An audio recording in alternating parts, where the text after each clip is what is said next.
Hi there, I'm Christine Cheever, the host and producer of the All Friends Cabaret, the variety show that connects you with your community. Tonight, we're going to take a look back at some of the great guests who have all had a talent and story to share on this show. We thank them for taking the time to share and encourage all of us. As you watch, think about the talents you can share and contact us to be featured on the All Friends Cabaret. You can contact the show by emailing allfriendscabaret@yahoo.com. We are excited to announce that we have a new website, allfriendscabaret.com, and we are on Facebook. Search All Friends Cabaret and you will find us, and then you can like us. In the true spirit of our show, where we raise awareness, we dedicate the program to all those who have battled breast cancer. I, along with my two sisters, Carol and Jen, are participating in the 2011 Making Strides Against Breast Cancer in Boston. This is in honor of our mother, Mary, who battled the disease and won the fight. You can find the information online at the website showing on the screen. So sit back, relax, and enjoy the best of All Friends Cabaret, and we will see you here next time.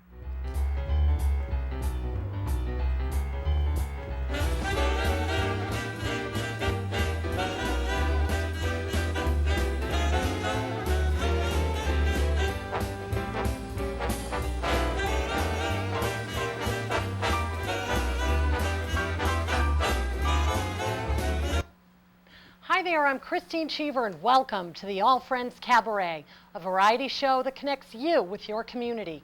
And as always, we want you to be a part of it.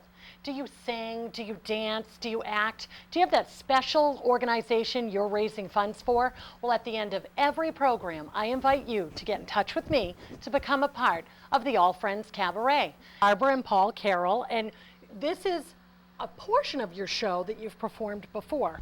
Who's the writer? Whose idea was this, that you two would perform this together? Because we have a mother-son duo here. Funny you should ask. Okay. By the way, Well, nice to see you. I don't know if I yes. can stand here and get out of camera. Or No, that's I fine. feel, Well, you know what? Go ahead. well, go I ahead. could So tell me the story how how this came about. Yes, How, it all came about over a year ago, when a couple of wonderful friends of my husband's who were in the music collecting business came to visit us, and Paul happened to be home at the time, and Who can we play asked, a few tunes, I can tell, right? Well, we asked these wonderful gentlemen, what would you like Paul to play? Mm-hmm. And so he began playing some ragtime songs, and I saw the gentlemen were talking together, and they said after Paul had played, gee, we'd like to get up a program about the history and music of the ragtime era, and we will feature Paul playing the ragtime compositions. Oh, that's great. We'll have slides, and we'll have a little demonstration, and we'll have a sing-along. Great. And so that's how the program really began. We'll end And we with. thank you for coming into the All Friends It Cabaret. was wonderful. This is great. This is I great. hope that others will join in the fun. Yes. Come on Oh, down. it's not over, is it? And I have, well, no, but what I have to say is Barbara said the nicest thing on the phone as we were prepping the show, and she said, I hope we make people happy. And That's is the it. goal of our show as well. Come on, So, everybody, and sing sing along. Great. My first guest really, dream come true already, and you. we're just getting Oh, started. it's great. So, No, a singer is nothing without an audience, so she's providing the form. So if you are, yeah, it's fantastic. yes, no, thank you so much, because we met a few years ago, and mentoring is really a helpful thing to have tonight, because we are dedicating the entire program to the show called Fishnet Networks, and we have the cast, the directors, and the writers. And so I welcome to the show Sumeda Bari and John Murphy to the program. Thanks. Welcome. So you created Fishnet Networks, and so tell me how long have you been writing for? Generally, I've been writing probably my entire life. I mean, Okay. like since I was a kid, always coming up with crazy short stories and Okay. comedic stories and so on. So comedy has always been your Oh, yeah. focus. Yeah, Okay, yeah, yeah. okay. That's been your focus. And how about you? Mine has been songwriting. Oh, okay. For about the past 25 years. Now, what kind of music? Mostly rock music, kind of a Okay. country feel to some too, and but I've always had a hand in comedy and mixed it with like Actor, he does it all. George McDonald. Oh, me? Oh. Yes, yes. You were saying Charlie Rose was booked. So That's right. I know, Didn't get I here. feel very fortunate. So Right. you're from I'll be Boston. Charlie next week. Okay, yes, yes. So you've done comedy for years, right? time, A long time. Yeah. And it's stand-up is your focus? Yeah, I did stand up full time for about 20 years. Okay. 1979 to 1999. That was like the only job that I had. It was a different comedy scene. It's a little different now. Okay. But yeah, we would do 8, 10 shows a week at least. Oh, wow. And usually. so tell me how one gets their start, because you're just up there. You make up your own jokes, right? It's just, tell me about I Some know, people hopefully it's- don't. Right, right. Some of them steal. So but how did you yeah. start? How Yeah. did you just say, Well, I want to do that? Yeah, open mic nights. Usually, what happens is there's a host of a show someplace, and he's the professional comic, and they might have other professional comics drop in to do a guest set. But they have a lot of new people start and do 5 minutes or whatever, how much ever stage time you can get. And pretty much I think that's how everybody starts. It used to be back, way back in the 70s, gong shows. People would do gong shows, which are Okay. a pretty horrific way to begin, actually. Right, But at least right. in a comedy club, if they have an open mic night, you sort of have an audience that's kind of on the same page. And did you just say, oh, let me go check that out? Well, what happened for me, I mean, I knew 2 guys that were doing comedy. One of them was my brother Warren. He was a stand-up comic. Yep. And Lenny Clark was a guy that I knew from college. We went to school together at UMass. And he's still working. Oh, yeah. in Yeah, the he was on business. Rescue Me, and Yes, he works yes. a lot. He and I have actually done a couple of movies together, which was fun. Oh, and, good, good. Yeah, and he was a really funny guy in school, and the 2 of them were doing stand-up, and I was sort of hanging around and watching them Right. do it, and I said, you know, I think I'd like to try doing that once. Okay. Special treat. We have the Wood School of Irish Dance here to tell us all about the craft of Irish step dancing. And we're going to start with a student of the school and also instructor, Erin Noonan. Hi, Christine. Hey, how are you doing? I'm good, Good, thank thanks for coming on. So how long have you been involved with Irish step? I'm 22. Okay. And I've been dancing for 19 years. Okay, and have you always danced with the Woods Yes. School? Okay, Yes and no. all right. And so when you started, you're very young. Yes. How did you always enjoy it? Did you, were there times where you're like, oh, this is a hard craft to learn? Yes. As far as I remember, I've always enjoyed it. I don't even remember starting. But Okay. all I know is my mother signed me up for tap, jazz, and ballet when I was Okay. 2. Yes. And I got scared, so she took me out. Okay. And the next year, she signed me up for Irish dance, and I've been doing it ever since. Okay, because Irish step is different, say, from jazz, tap, and ballet, and every craft has its own unique ways about it. Tell me about the style that is Irish step, and luckily we get to see a lot of it tonight. So tell me what the style is. Irish dance is very cultural, very traditional. You'll see we have girls here to dance tonight, and you'll see that they don't move their arms. Okay. And that's traditional because in olden Irish days, women who moved their arms while they danced were seen as more provocative. So keeping your arms down and still Okay. is more conservative and ladylike. All right, and so that leads me to the next question about competitions.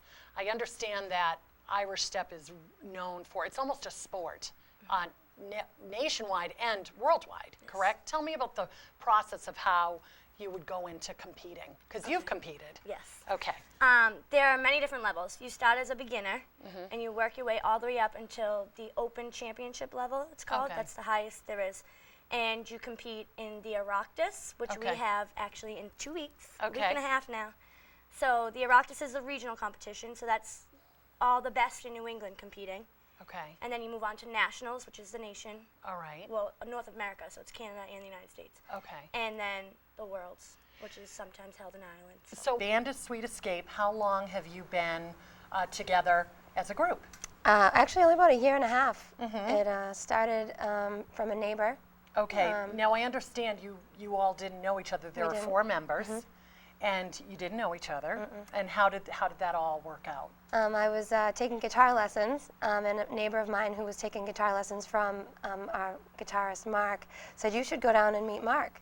Okay. So I ended up, he was insisting that I kept insisting that I go, and I kept putting it off because I had my guitar teacher, and he said he felt compelled to bring me there, and he brought me down, and immediately we became friends, and they invited me in to sing some songs and see how we Because made they it. were They were already- already a band for years, for about 5 years. Okay. And they had an album out before I even came into the band. Oh, okay. Yeah. So you meet and you decide, okay, did you sing for them right away? How did you get involved? Because was it a guitar lesson you're saying? I actually wasn't sure what I was going to do because I knew I had been working on music of my own, and I just knew I needed help. And, Okay. so they were looking for something, I was looking for something, and it just kind of worked out. Okay, so now, Improv is making it up as you go along, and I've heard of that in theater. Right. But how does that work for music? Right. Well, I guess basically, you sort of, in many ways, you actually have a structure to work from. You don't just. In many ways, you can sit down and just play randomly. That is one way to do it. Right. But sometimes you can get into a sort of form, and so within that form, you can then play around with, sort of leaving the form again. So Right. it's sort of like. It starts off with a basic structure. Yeah. Okay. And then you can, but the thing is to really be, intentional about it. Be specific as to what you're kind of going for. Certainly, yeah. I Yeah. mean, part of improvisation is understanding your interaction with the people you're playing with. Yes. That's an important part of it. Yes. And you never know exactly how things are going. Sometimes things are things stick to the roadmap. Sometimes Right. you choose to go off the roadmap. Sometimes you don't choose to, so you find your way onto either a new one or back to the one you wanted to be on. Right. And so tell me a little bit about your background. I understand you play a lot of different instruments. And how long have you been playing? I've been playing saxophone for about 37 years or so. Okay. And I've been playing flute a little bit less long than that, and Indian bamboo flute, which I play for Indian classical music and have in recent years been introducing into my own music. Okay. Which been one was the playing- hardest to learn? How's the bamboo flute? Do you have that? What is this instrument here? So this here, which I'll be playing in the next song, is Okay. is called the bansuri. It's basically a piece of reed or bamboo with just simply essentially 6 holes plus a 7th alternate fingering and one for blowing on it. And this is the instrument that's commonly used in Hindustan, North Indian classical music. Okay. Live band here with us, and they're from this area, and it's the Doug McDonald Band. And here is Doug McDonald. Welcome to the program. Hi, how are you? Good, very good. So tell me how the Doug McDonald Band came to be. Well, I've been playing in bands for a long time, since the 90s, and basically I was looking for new members and trying to do a new project. And how did you write your own I material? write all my own songs. Yes. You do. And Yes. so when did that start for you? At a young That age? started probably when I was younger, and I just basically have been developing songs and trying to get my songs better and better, and my craft better and better. So it's been a long journey, but it's coming along. And Paul will now play one of the most popularly played rags of the early 20th century, which is Tom Turpin's The St. Louis Rag.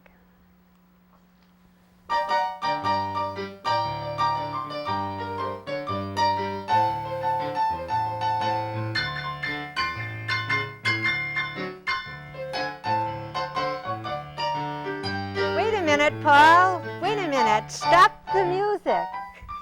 That's not the St. Louis Rag.